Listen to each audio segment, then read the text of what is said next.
ফেসবুকে লাইক পাবা, এটা হইতেছে বকশিস। আমিন। এমনি মুখ সামলে কতক্ষণ আমিন। এই যে 8 লাখ টাকার হ্যাটাম দেখাইতেছেন, আমিন।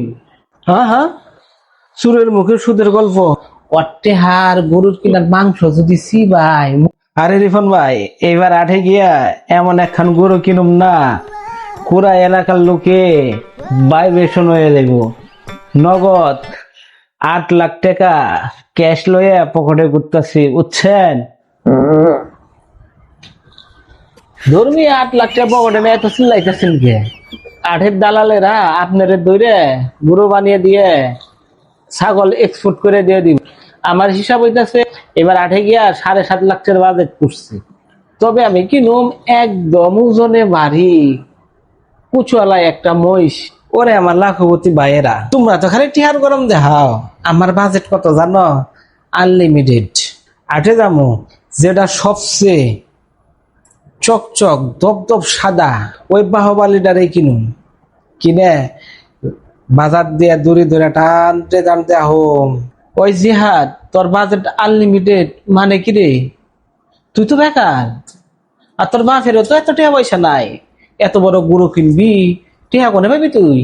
আরে সুজন ভাই, আমরা দিনে কামান আর আমি চাইতে ওভার টাইম করি। আরে সুজন ভাই, দুনিয়াটা গোল। আপনারা দিনে কামাই করেন আর আমি রাইতে ওভার টাইম ডিউটি করি।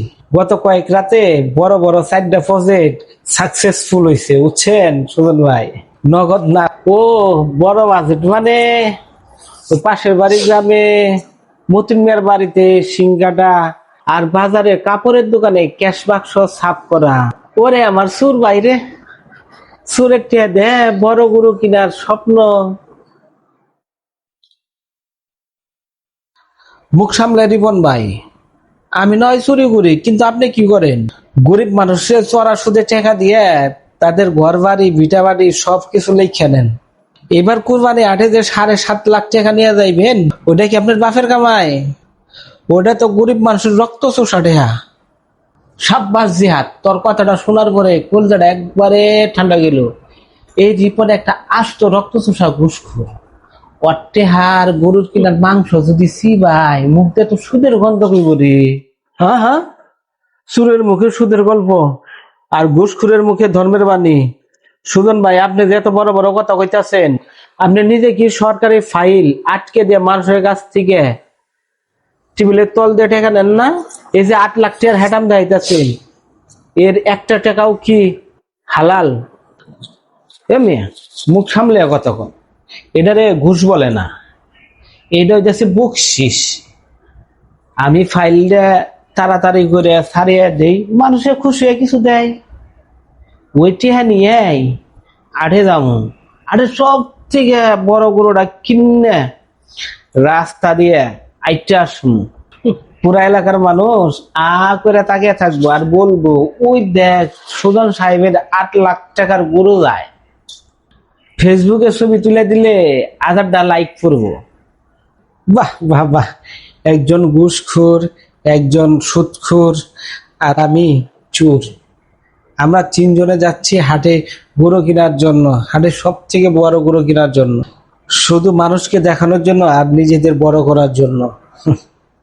যে যাই বলুক, এবার হাটে গিয়া আমি দামি গরুটাই কিনো। আমার সুদের টাকার জোর কত এবার পুরো সমাজ দেখবে। আসসালামু আলাইকুম। আরে হুজুর সাহেব, আসেন আসেন আসেন আসেন, বসেন। বাবা, তোমরা কুরবানি হাটে যাওয়ার আগে এইভাবে ঝগড়া করতেছ কেন? আর তোমাদের মুখে এসব অপবিত্র কথা শুনতেছি। না হুজুর, মানে আমরা আলোচনা করতেছিলাম এইবার হাটে গিয়া কে কত বড় গরু কিনতে পারি।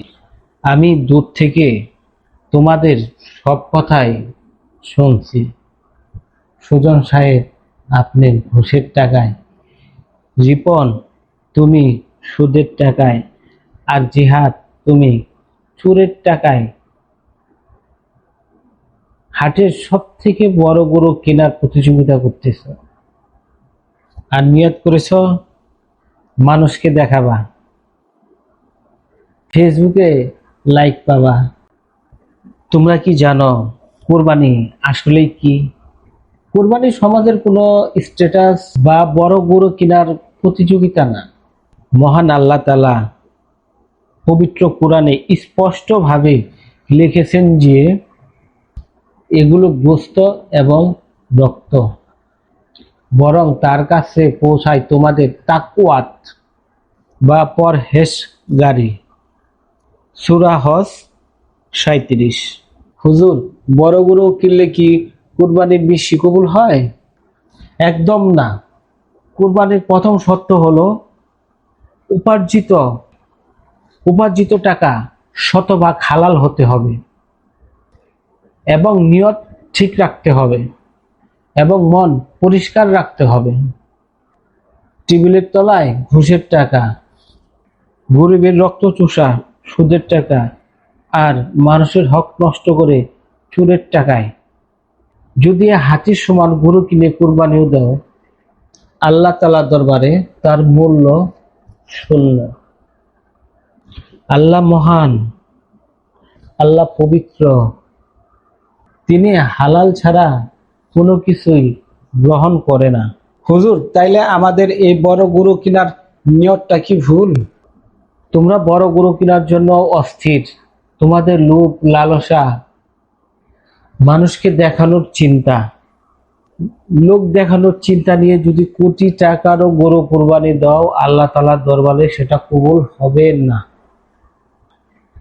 একজন খেটে খাওয়া দিনমজুর তার হালাল ইনকামের সামান্য টাকা দিয়ে যদি একটা ছোট ছাগল কিনে তার খাস দিলে, পরিষ্কার দিলে যদি আল্লাহ তাআলার দরবারে কোরবানি দেয়, আল্লাহ তাআলা সবার আগে সেই কোরবানিটা কবুল করবে। হুজুর, আমরা মস্ত বড় ভুল করতেছিলাম।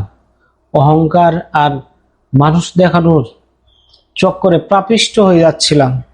আমি এই সুদের টাকা নিয়ে আর হাটে যাব না। আমি আজই তওবা করছি, সুদের ব্যবসা একেবারে ছেড়ে দিব। হুজুর, হুজুর, আমিও সব টাকা মানুষের মাঝে বিলিয়ে দিব আর মানুষের কাছে ক্ষমা চাইব।